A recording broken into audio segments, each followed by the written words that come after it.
My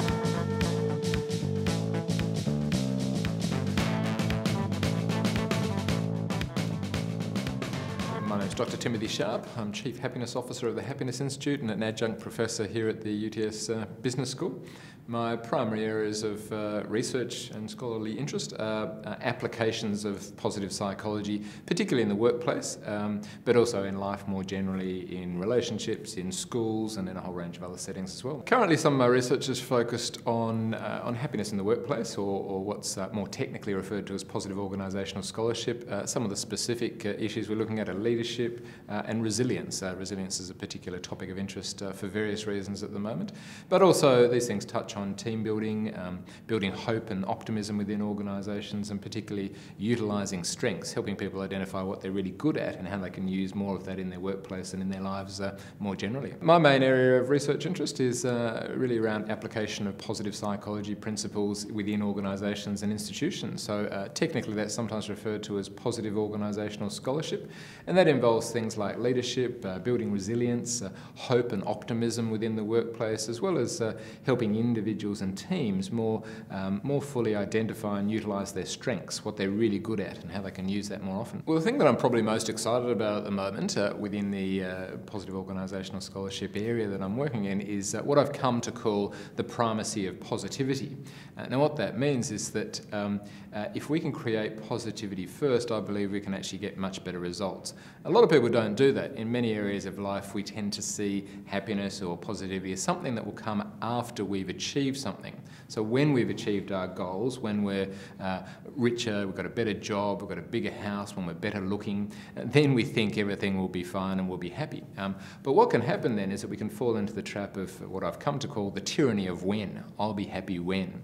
And this applies in all areas of life. It's something that many organisations do. They reward their people after they've achieved targets, after they've hit their goals. Now, that's not completely inappropriate, but what can happen is that it can backfire sometimes, because what can happen is that people then focus too much on the future, too much on what they need to do, and not enough on the here and now, which is when they really need to act. And sometimes as a result of that, that can lead to disappointment and frustration, which doesn't lead to people doing their best and being their best. In contrast, the primacy of positivity is about boosting people's positivity, boosting their happiness and well-being in the first instance, which we know from the research, and particularly an American academic, Barbara Fredrickson's broaden and build theory of positive emotions. What we know from that is if we can create positivity first, people are then more motivated, they're then more energised, and they're more likely to engage in helpful and constructive behaviours, and more likely to achieve their goals, and more likely to achieve success, whatever that means for them. Well, it could be seen as being similar to motivational speakers or some of the motivational work, and in some ways it is, but it's different in a couple of ways. One, because this is based on scientific theories, this is based on research, valid and reliable, empirically supported research, which we know works. So it's not just about geeing people up. That's not an entirely bad thing, but it's not just about geeing people up, it's about getting people excited, but in a meaningful way. So this will only work if we then help people set meaningful and purposeful goals. This will only work if we then help people identify and utilise their strengths, what they're really good at, and help them utilise that more often. This will only work if people think beyond themselves. It's not just about me as an individual, it's about me contributing in an appropriate and effective way to the organisational goals, again, if those goals are reasonable and meaningful. So it is about motivating people, but in a way that goes much beyond rah-rah, and in a way that builds in scientific principles so people can maintain effective and appropriate behaviours in the longer term. Well, to get down to some practicalities and give you some examples maybe of how we apply this in an organisational context, there's a couple of things we do. Firstly, we try to help people have a bit more fun at work. Now that might sound silly, it might sound unimportant, but it's not unimportant, and it's actually far more significant than most people realise. Fun and play at work is significantly underestimated, but again, we know that if people do it in the right way, and it is important to emphasise, I'm talking about appropriate fun and appropriate play, if people do it in the right way, then they're more engaged. You know, who's more likely to sell their widgets? Who's more likely to sell their products or services? Who's more likely to collaborate with clients or colleagues or work well? Someone who's miserable and pessimistic, someone who doesn't like their job, or someone who's happy and enjoys coming into work? every day. So if we can create that positivity, people can enjoy what they do, then again, that's motivating and inspiring, and it gets people doing what they need to do. But that's not all. It's not just about fun and play. It's also about meaning and purpose. There's got to be something about their work that they see as valuable. And we can all find that. Some people need a bit more help than others, but if we can help them, and this is what we do, if we go into organisations and help people find some meaning in what they do, see beyond the day-to-day tasks, see the final results of what their labours, then that in itself is motivating as well, and in fact motivating in a way that goes far beyond just immediate positive emotions. We also help people work better together. None of us can do everything on our own. None of us has all the answers. So helping people identify not just their own strengths, but strengths in other people, so they can more fully collaborate with and utilise the people and the resources around them, is very, very powerful. Because what we get when we get teams really, really working together well is something that where 1 + 1 equals much more than 2.